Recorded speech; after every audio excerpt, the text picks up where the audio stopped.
Hello, and welcome to Good Grief, the podcast dedicated to demystifying and destigmatizing grief with compassion and humor. I'm Nikki. I'm an end-of-life doula and a grief coach in Columbus, Ohio. And today I have a really super awesome, I don't have enough words. I have a fantastic episode for today, you guys. I am so excited for this. I had just a fantastic interview. I just keep saying fantastic, amazing, awesome because it's all these things.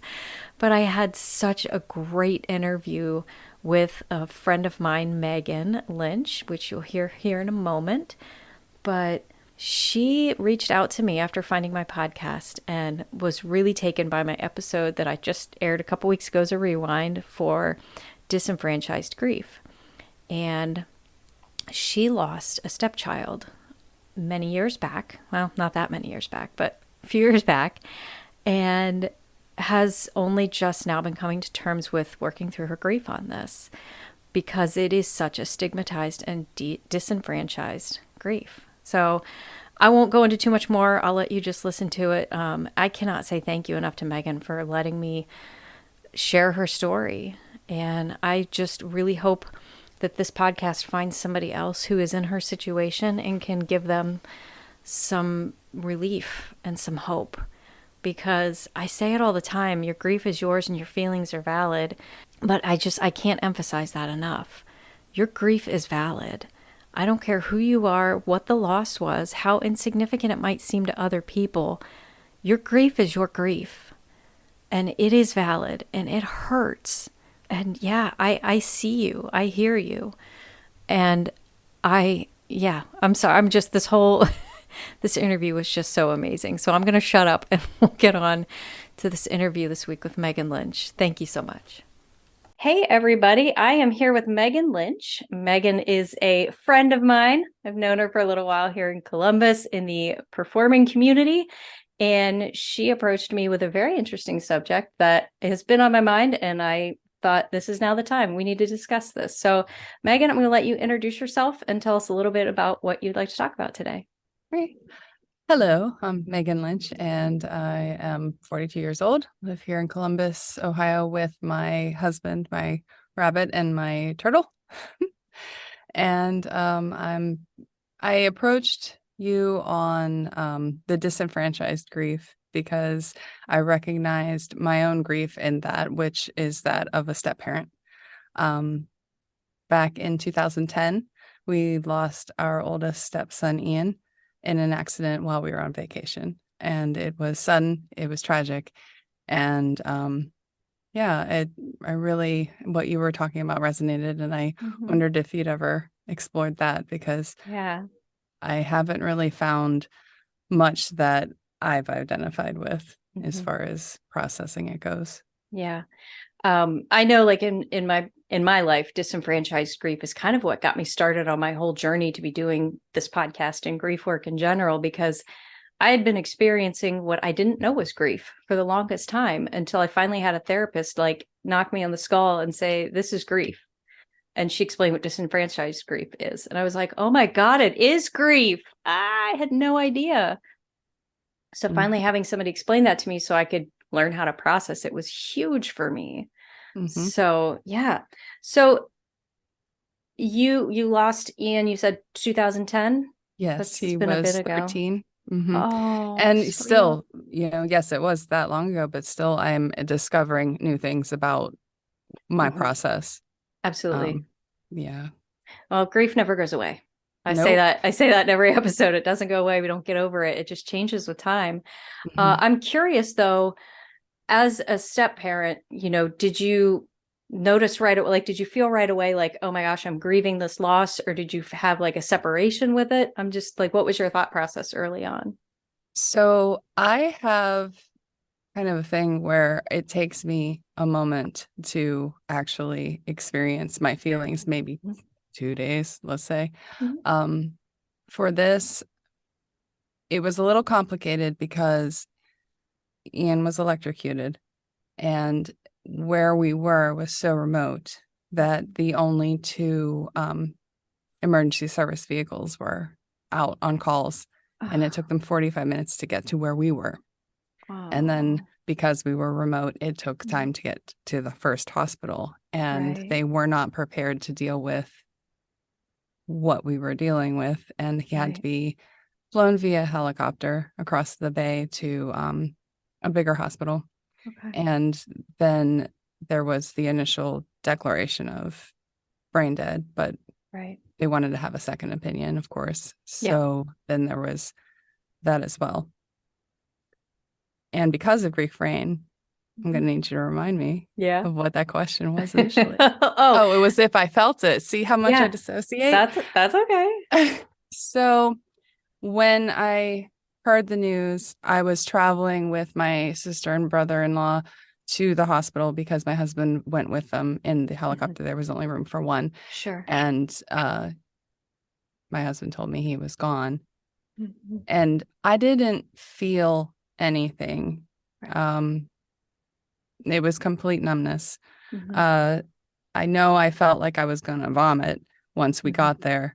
But it took me a couple of days to actually cry. Yeah.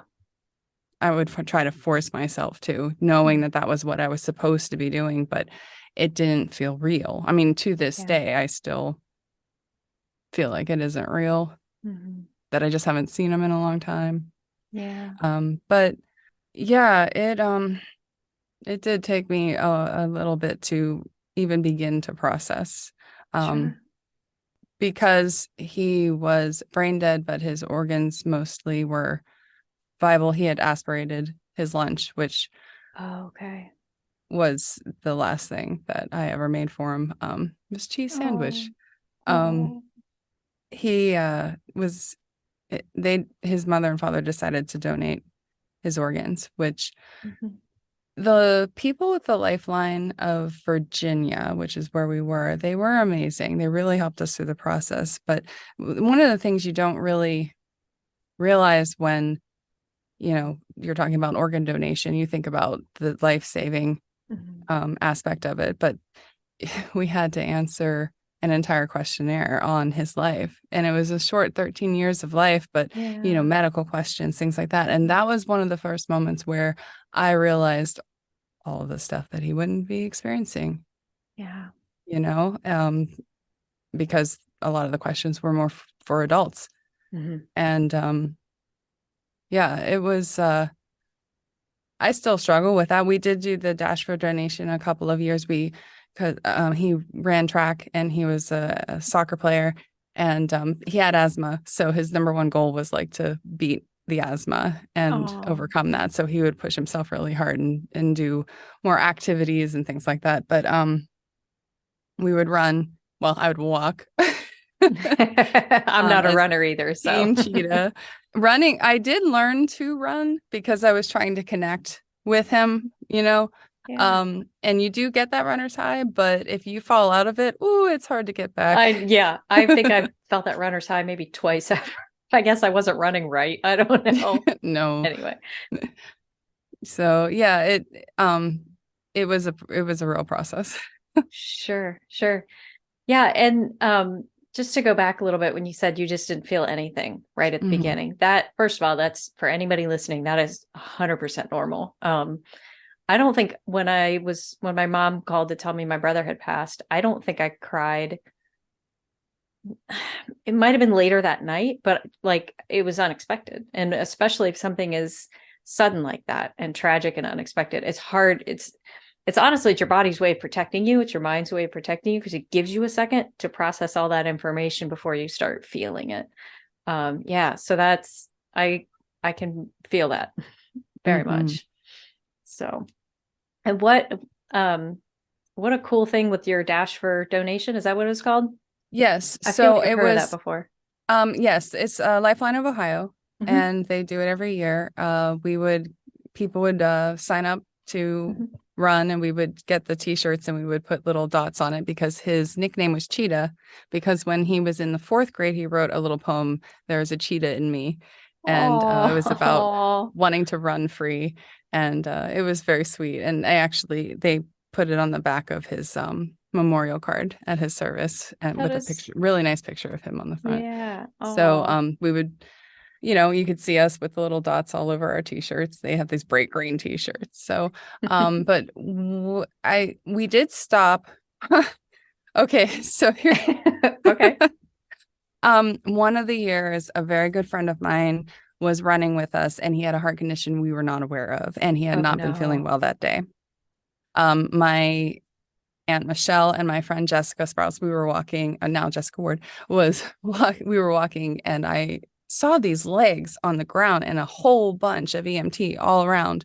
And I said, I recognize those legs. And they were like, no, you don't. Let's keep walking. And I'm just having this feeling like I knew that person, and it was him. He had had Oh, an incident. He had died there. oh my gosh. Yes. So, and unbeknownst to us, he had a child on the way and Oh, everything. And so it was like almost as tragic as it could be, but the EMT was right there, yeah. and they got electricity to start his heart. So it was like this, here I am trying to do something in his Oh. memory. And some of the things that I've been thinking, like if the EMT had been closer, Mm-hmm. and Yeah. then the fact that electricity was what took his life, and Oh, the electricity saved this person's life, like yeah. it's just so like, why is this happening? So Yeah. I shied away from it. It scared me off of it, Sure. and it isn't their fault. It's just that I have found that my new grief response or trauma response, because I did eventually, after I got help many years later, when I decided I did have a grief issue, PTSD. Yeah. And when something traumatic happens, I find myself just walking far, far away, get as Mm-hmm. far away as I possibly can. And then Yeah. I'll come to and go, oh my goodness, I'm walking barefoot home from God knows where. Yeah. Let's just go back. Yeah. Well, now we're getting into compound grief. I don't know if you listened to that episode yet, but it seems like grief happens in chunks sometimes, or Yes, when it rains, it pours. So absolutely. Yes, I did definitely listen to that one, yeah. because that same year my grandmother died, and it was Oh, the first close familial loss, luckily, yeah. in my long Yeah. years that I had had. So she died in April, and then Ian died, and then years later that happened. Mhm. But I lost my job the same year that Ian passed away, like fired on, and it wasn't my fault. Um, I I'm privy to that story, but we will. yes. Yeah. No, Oh it's no, not. that's a different one. I've Oh, been oh, fired. oh. I've been Okay. fired a few times. It wasn't my fault. I You know what? I got fired from a job that was absolutely not my fault. It was something my coworker did. And I don't think they knew it was her that did it. They just blamed me because this sounds so cliche. My boss really didn't like me. Like she made it Mhm. clear she didn't like me and she fired me for something. I'm like, I didn't, you know what? Whatever. I'm done. Well, and to be fair, like with me being the way I am, I can see my attitude being a problem. But I mean, I got the job done. That's right. That's right. Anyway. All right. So circling Whoops. back. Quite all right. But yeah, I did. I lost my job at right before Christmas. Oh, for Pete's That sake. was it. That was really rough. And I was thinking, I know, funnily, and then again, when they came down to fire me, the person who was with the manager stayed behind and said, "Wow, you took that really well. I thought you were going to be really upset." And I was like, "I've been through worse." Like I had no feeling Mhm. at all. I'm driving Mhm. home. Just like, I just don't want to do Christmas. My mother-in-law calls. She's already heard the news. And she says, Uh, you have to have Christmas because think about Christian, which is my youngest. yeah. Um, and I pushed myself to have Christmas that year. And I like to think that because of her, Mhm. I now celebrate Christmas, because it is tough. It is so Yeah. tough. Oh, So yeah.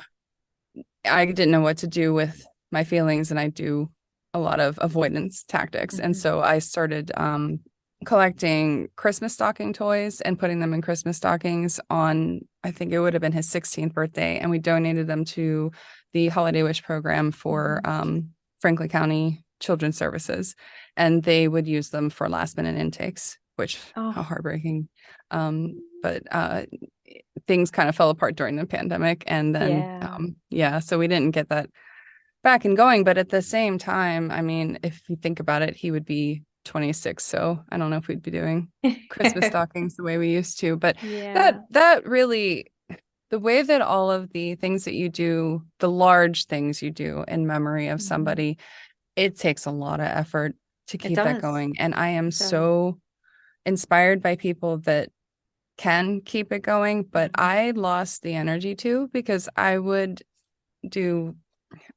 peak and valley. Like I'd have the energy to do it and be gung-ho about it. And then I would be really down. And it's just, I didn't have the stamina that it takes. Right. So it's that all the large grand gestures that I was trying to do to keep his memory alive kind of naturally faded. So yeah. Well, I mean, first off, kudos for you for keeping it going as long as you did, right? But it's that burnout is real and it's easy to happen. Like I see that a lot, and that happens a lot when somebody passes away. Their family sometimes like huge advocates for maybe whatever it was that happened, if it was cancer or Alzheimer's or ALS, and that's like they want to do all the race, they want to do all the things, and after a few years, like I just can't keep doing this anymore. So that's totally normal. So don't feel bad about that whatsoever. I do feel bad about it. I know, but you have to take care of yourself. Yeah. No, I totally understand. I'm preaching to myself as much as you. No, it's that too. It's the taking care of myself, but it also feels like as my grief changes, the way I want to express it changes. And even though he's only had 13 years and that's who we know of him, he would have also changed. And I think that also happens. It's just things naturally grow and change. And I just wanted to let it go with grace instead of just, and there's a little bit of always feeling like you're marketing, and that kind of, sometimes my heart would be too bruised to keep doing that. Sure. Absolutely. And like grief changes over time. Grief changes as we go. So sometimes, at the beginning, you're, empowered to do all these great things. And then as time goes on, it's like, I can't do it anymore. And grief changes. So that's okay. You find new ways to process it every year. I was reminded of something as you were talking. There was a book, I don't know if you read it. It's called Bearing the Unbearable. Amazing book. I'll let you borrow it next time I see you if you want. Yes. The woman who wrote the book lost her son as an infant. And like she, started doing all this grief work and, became a therapist, all this other stuff, started specifically working with traumatic loss of children.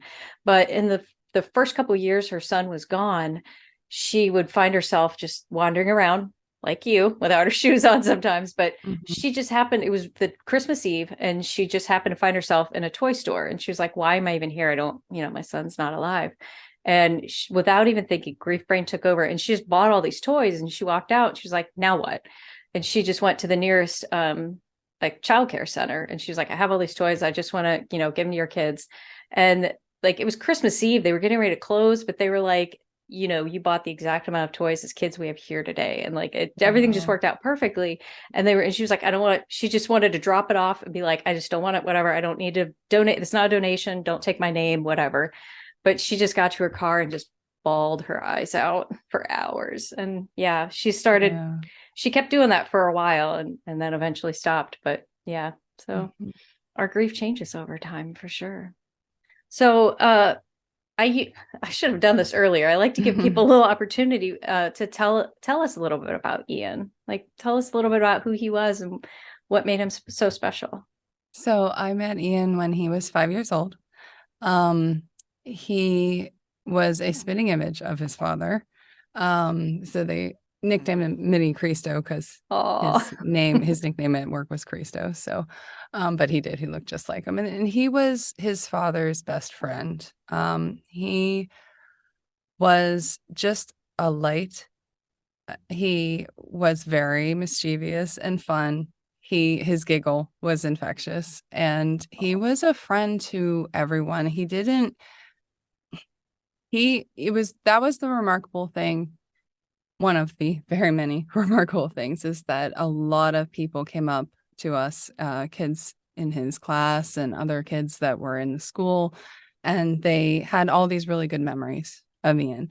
Nobody had anything negative to say. Not to say that we don't have, I don't want to make him a complete angel, because that like denies part of who he was, which was that mischievous guy. Yeah. Like Yeah. one of the memories I have, like right before we went on vacation, I was dropping them off at their mom. I was dropping my youngest off at his mom's house, and Ian was already home. So he did that thing where, Christian's going up to the door and he shuts the door in his face, and then he opens it, then he shuts the door in his face, that kind of stuff. Yeah. I like those memories because it's more humanizing. Absolutely. He was an athlete. He was a really good writer, very creative. I have so many things that he's made. He liked to play outside a lot. He was an outside kid. And I think he was one of those people that would have really made the world a better place and made people around him feel very comfortable. He was an easygoing person. It was always a joy to be around him. And he was a very sentimental person as well. So that's lovely. Yeah, I was lucky I started to be in their lives back in 2002. So by 2007, Chris and I got married. And the whole entire time, it was never, see, this is why I wanted to talk about the step parent thing. Because a lot of times the kids have a hard time accepting the step parent, and there is strife. We never experienced that until Ian passed and, Christian went into his teenage years. It was like the golden years of our lives. We remember them and smile and cry and laugh and wonder where we could have done different things, and wishing that we had, more money to do more stuff when they were all there. But yeah, it's the loss that I felt was parental, and oftentimes I would feel left out, as far as like people would come up to me and ask me, well, how's the mom and my husband and the youngest doing, but never me, right? And it's like, well, what about me? But I noticed it, right? Of course. And so I would put my own feelings aside, report on what I knew on, how they were doing. And you just learn to put your feelings aside. It was a lot of that. And then the conversation of, do you have kids, was always a little bit complicated. But then add on top of that one of them died. And then you say you're a step parent, so then people just basically walk away and stop talking to you. It's like really awkward. I started to, because that's the number one people will ask you, like, do you have kids? How old are they? So what do I say? Yes, I do. So you practice what you're gonna say. Yes, I have children. My oldest would be 26. My youngest is 23, and he lives in California. And that way you kind of avoid bringing down the room or making people afraid of talking to you, and I've always felt that I would get sympathy up until the point where they realized I was a step parent.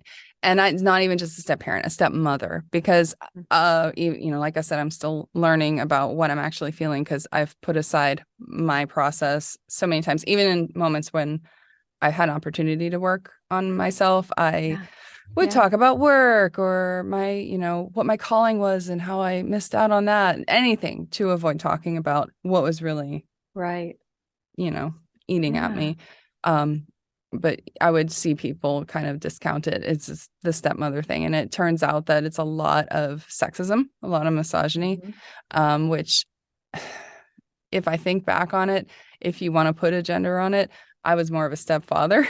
So it was pretty cool, take them to the games and stuff like that. Not that I didn't make a birthday cake or two, but, it's really unfortunate, because my pain is real, and I've convinced myself at times that I don't deserve to even feel it. And when you dedicate your life to making sure a child has a good childhood to grow up and be a good adult, it kind of feels like you're cheating yourself. Mm-hmm. Yeah. I hate that for you, and I hate that for all step parents. I remember when I married my first husband, he has 4 kids, and one of my really good friends was talking to me, and she knew that we would have partial custody of his youngest, and she was precious. She was 8 at that time. She was so cute and so sweet. And my friend told me she was raised by her stepmom and her father.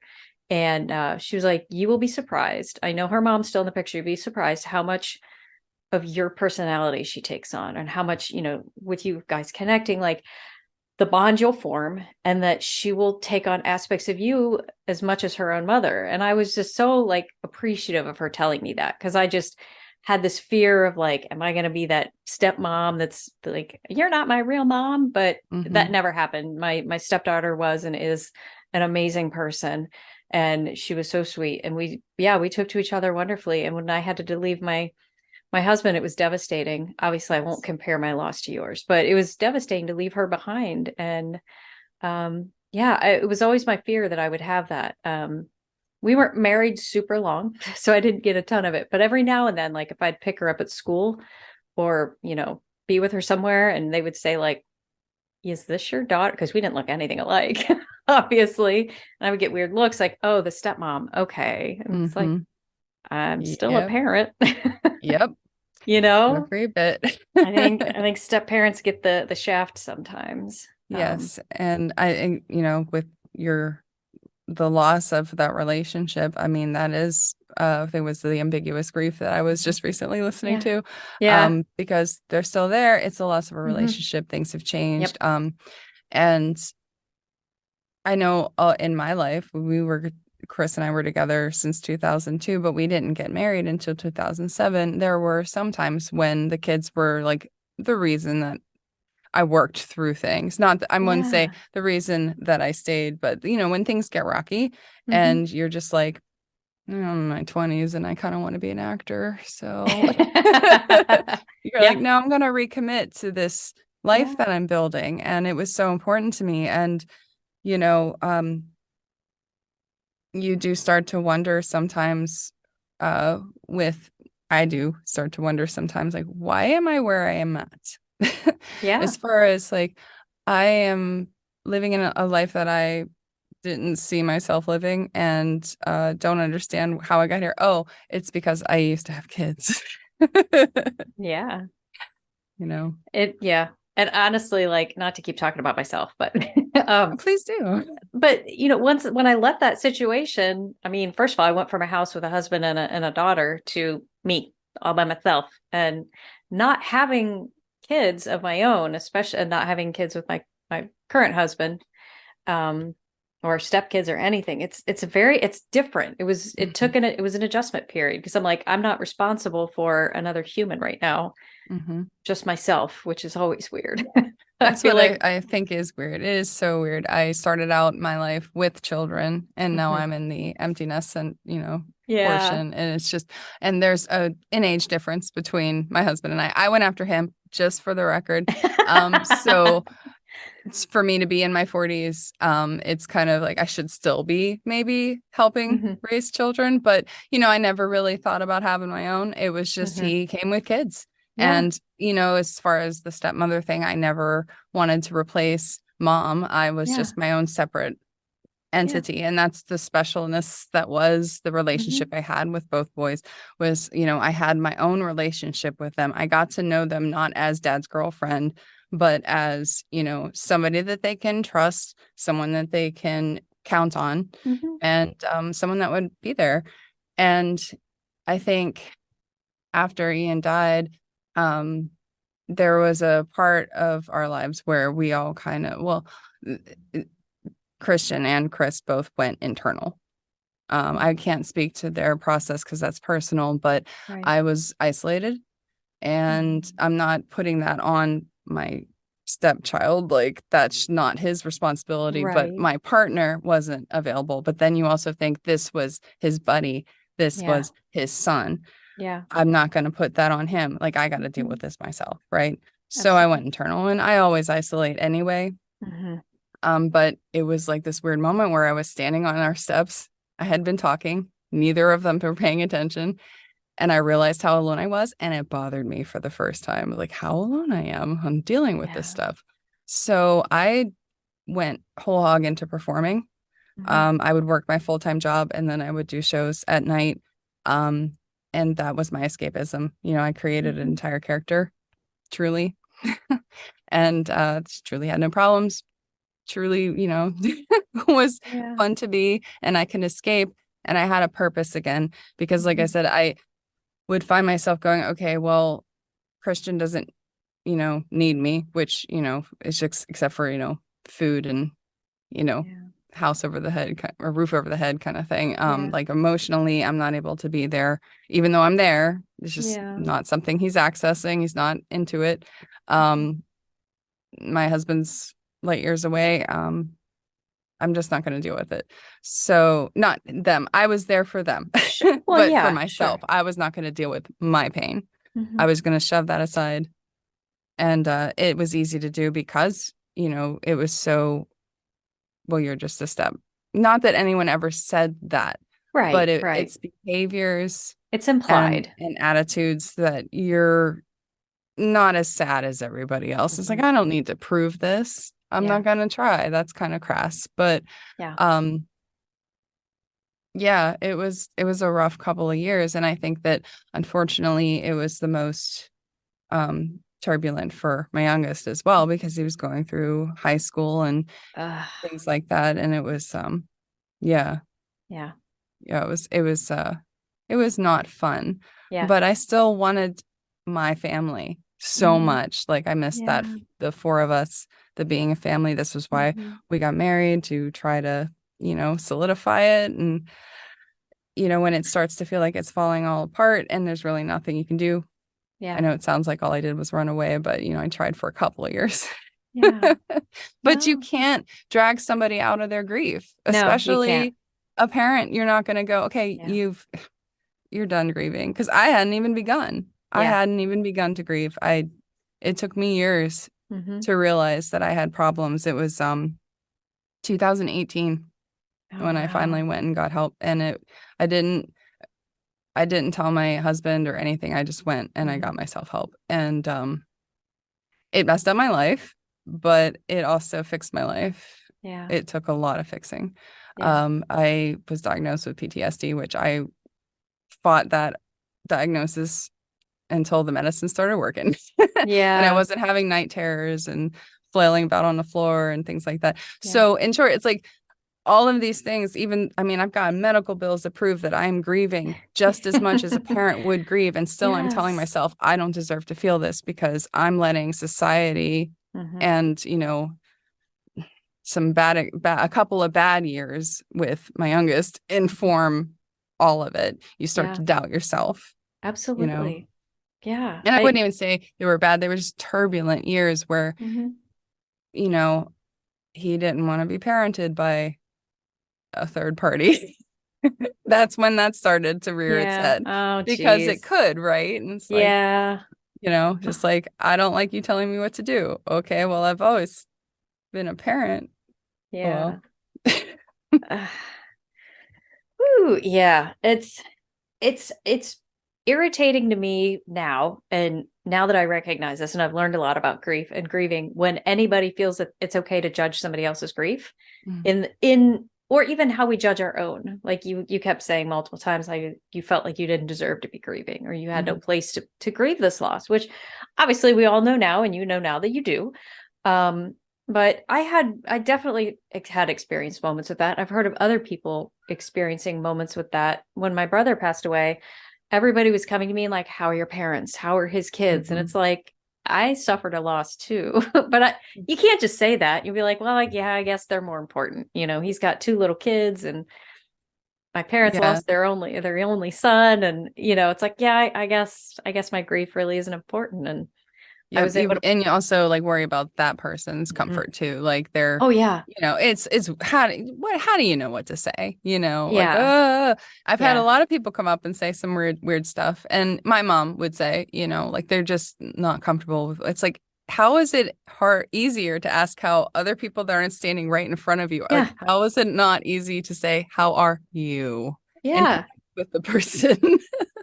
It's weird how death makes people so awkward sometimes. Mhm. It's hard to just where nobody knows what to say. So there's like, I'm sorry. And then they turn around and walk away. It's like, Yep. thanks. Even me with everything I've been through, I have no idea what to say. I know. And, of course, most of the time I'm just like, I'm just gonna go away I'm just gonna fade into the because I'm a background. horrible person. No, So you're not.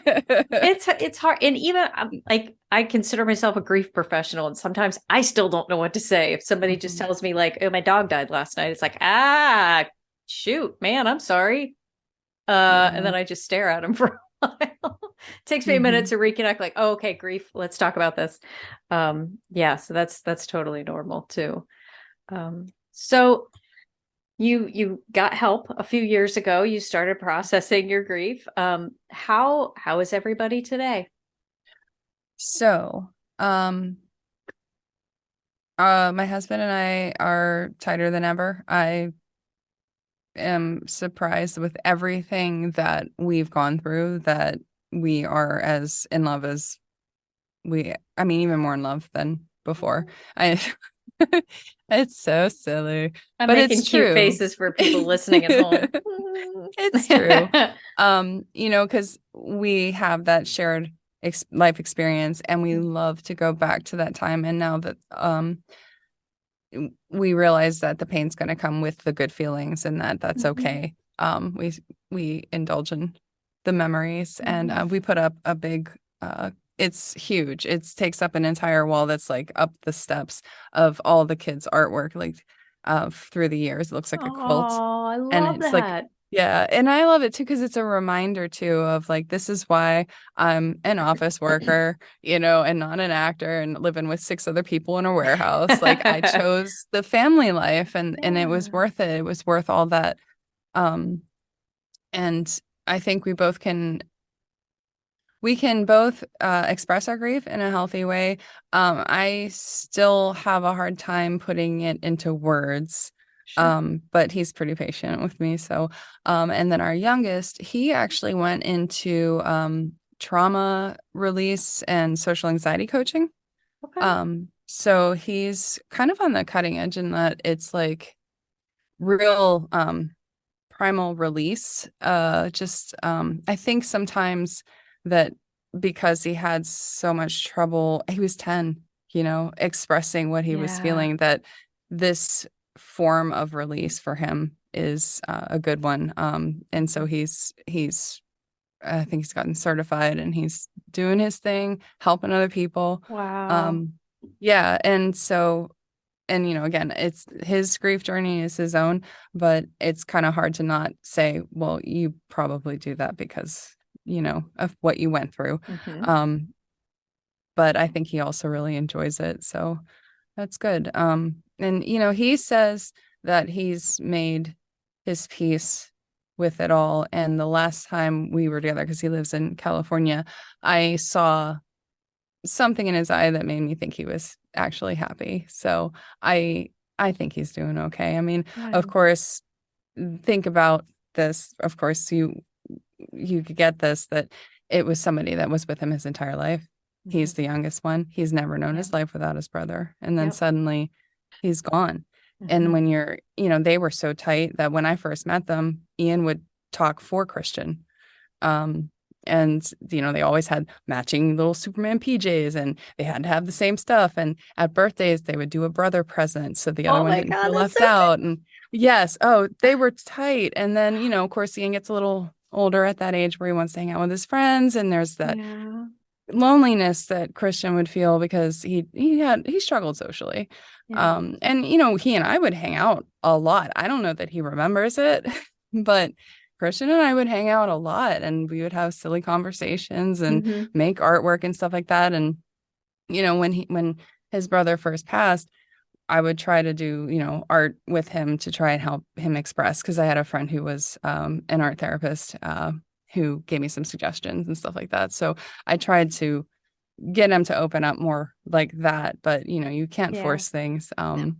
at all. So there was a loss of that connection, as well as he kind of closed in to repair himself and deal Yeah. with it the way he needed to. I mean, we did absolutely get him help and things like that, but eh, 10 years old, right? And he Yeah. was there and saw it happen. Oh, Um, jeez. and so I feel like sometimes, and this is just me being a parent and analyzing things, that maybe he felt a little bit lost because it's somebody that you look up to. And Yeah. I often wonder, I wish that I had seen them grow up together. I often wonder Mhm. how that would be. Of course, they're brothers, siblings. They didn't get along all the Oh, yeah. time. But it's just, it's different, and I feel for him. And of course, I felt when we were in Virginia, of course, we had to tell the school and things like that, and I felt a lot of guilt about that. The parents having to tell their kids that their classmate was gone, and I still to this day like picture these parents having to sit there, because I know what it was like when we had to tell Christian. And I Yeah. know that I feel so guilty that I feel like we put them through that. I mean, obviously it Oh, was a complete accident. It's yeah. one of those things where you're just like, wow, accidents, like true accidents, just, I mean, wow. It just, Hmm. so there was so many, I didn't want to come back. Like I wanted to just run away, you know? Yeah. Um, Sure. but I mean, the community was really good with doing, events for the kids and balloon releases and stuff like that. And I think that they were able to express themselves and Yeah. things like that. But it's just so hard to think that there was this entire class and then some of young people that were affected by that and how that changed Yeah. them. You feel Absolutely. responsible for that. Yeah. And I can sit here and tell you you don't need to, but you know that. We all Yeah. know that. Oh, yeah. You can't, you could tell somebody not to feel something, they're still gonna feel it. And that's Yeah. perfectly normal and valid and okay. And that is one thing that we've gotten better at, is allowing each other, my husband and I, to both simultaneously blame ourselves and forgive Mhm. ourselves, or each Mhm. other at least. I don't know that you ever truly, because you always think, if I had a magic wand, Yeah. something. I know Um, my husband lost his mom very suddenly and unexpectedly the same year my brother died. oh, So just before. So it felt like we were fresh off his mom's passing, and just a few short months later my brother died, and mm, both were like relatively unexpected. And yeah, the us both trying to process our two griefs together and separately was it was a weird year. It was a mm, very weird year. But I'd like to think we've, you know, grown too yeah. just from that and grieving together and in our own ways. And that's the one of the things I've had to feel safe again of being open, because I Mhm. felt so shut out. And not that I was blaming him for shutting me out, because he needed to deal with it how he dealt Mhm. with it. And that was his private relationship with him. Yeah. And when he's ready to share with me, he is. But learning to share again and listen and be there for each other Yeah. it was different. Yeah. I'm very much an avoider too, and I bottle Mm, my I say that all the time. I preach one thing and do another. I tend to hold it all in. My husband knows mm-hmm. that too, and he knows when to give me space and when to try to get me to talk. So, which Mm-hmm. is lovely. So Yes. That is a awesome. gift. All right. So we're getting towards the end of our show here. And as you probably know, since you've listened to some of my episodes, I have a tradition at the end of my episode where we got to pull a card from the death deck. Yes. The death The death deck. deck. So I'm going to shuffle it up and I'm going to give myself permission to edit if I pull one I don't like. Or Okay. I pull one I've read before. I pulled one during an interview and it was a terrible question. I still feel like a jerk for using it. Okay. I like this one. Lucky you. You get to relive one day in your life before you die. Which one would it be? Oh, That's a hard one, too. it really is. Okay. There was a time when we went to we had a picnic by water somewhere here in town. Was it the Scioto? I think it was the Scioto. And we just were sitting there and we were talking about angels. I think that Christian had learned about angels in school and he asked if I believe in angels. And we just sat there and talked and looked at the water. And Chris was there too. um, yeah, I would relive that day. I like that. As for me, geez, I don't know. Like, I don't want to be cliche and say my wedding day because honestly, I like, almost did, but I like, didn't want to either. it was a great day. We had such my husband and I say we eloped. We just got married in our backyard, planned the wedding in like 3 days. But I had a cancer scare, so I didn't know if I was going to be alive much longer after that. So it was a great day, but it was also a little scary. So I probably wouldn't say that.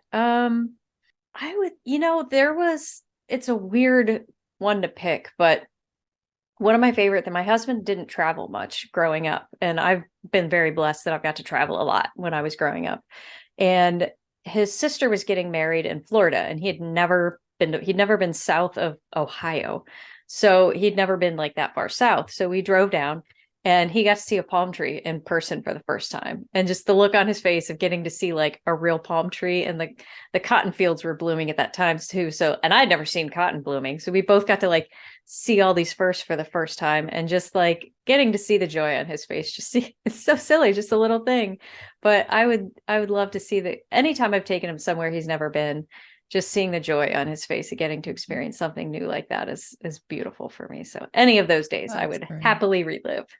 Oh, that's the joy on their faces. That's what I live for. I know. It sounds like a mom thing. I promise I'm not his mom. Hey, if it sounds like a mom thing, I'm all for it. Yeah. Okay. Well, before I let you go, do you have you talked about performing? Do you have anything you want to promote, or I'm happy to give you that space to do so? Well, and you've been a guest star, but It's All Been Done Radio Hour. Yeah, of course. But I've also, another reason why I was like, I think I might be ready to talk about this.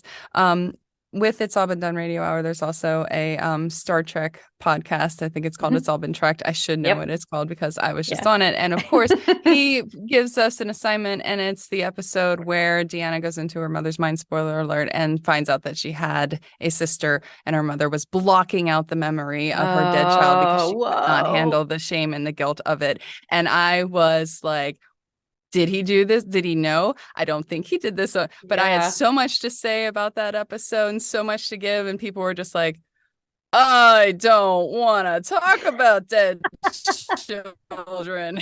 And so I thought, I should find a different outlet. But you can get those episodes by checking out their Patreon page at patreon.com/iabd.com. Woohoo. Yeah. Yes, please check out IABD. It's all been done. Radio Hour is a great podcast. I've been a guest star on it several times and I love it. It's always a good time. So check it out. Locally written, locally performed. Woohoo. All right. All right. Well, thank you so much. Do you have anything else you want to add, or any? I just want to thank you for the work that you do, because it's really inspired me to continue to heal and realize I still have a whole lot of work to do, and it's actually not that scary, and that doing it is honoring all the loved ones I've lost, including Ian. It's opening up a whole new way of thinking for me. So thank you. Oh, thank you for saying so. All right. Well, thank you so much for coming on. Another huge thank you to Megan for coming on and sharing that story. Thank you. Thank you. Thank you. Thank you. And I will put some information in the show notes about the other podcast we both talked about, IABD Presents. They have several podcasts actually under their umbrella. And it's a fantastic podcast. You should check them out. They are, I love it. It's All Been Done Radio Hour is just a ton of fun.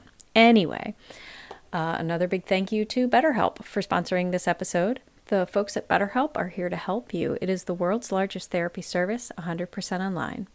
With BetterHelp, you can tap into a network of 25,000 licensed and experienced therapists who can help you with a wide range of issues. I bet they would even have somebody to help you with loss of a stepchild.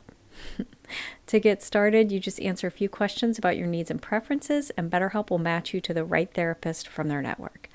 You can talk to a therapist however you feel comfortable, whether it's text, phone, video call, whatever.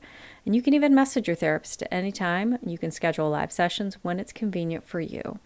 For any reason your therapist isn't a right fit, you can switch to a new one at no additional charge. With BetterHelp, you get the same professionalism and quality you expect from in-office therapy, but with a therapist who is custom picked for you, more scheduling flexibility, and more affordable. And you can get 10% off your first month at betterhelp.com/Nikki the Death Doula. That's BetterHelp, HELP.com/Nikki the Death Doula. All right. Thank you so much for tuning in. Please follow me on Apple, Spotify, Stitcher, Google, wherever. Please leave me reviews too. That would be lovely. Tell your friends and family about me. If you want to support me even further, or if you want to see the video of my interview with Megan here, you can join us over at patreon.com/Nikki the Death Doula and become a Patreon. I do semi-weekly grief affirmations, and you get access a little bit early and ad-free to these podcast episodes. So go over there and check that out. And you can find me on the socials at Nikki the Death Doula. If you pop over to my Facebook page, I will be posting a post with this episode so you can share your thoughts with me and other people on what you thought about this episode. Okay, that's it. Thank you so much for tuning in. And as always, your grief is yours. Your feelings are valid. Grief doesn't always have to suck. Although sometimes it does. But it doesn't always have to. All right, bye.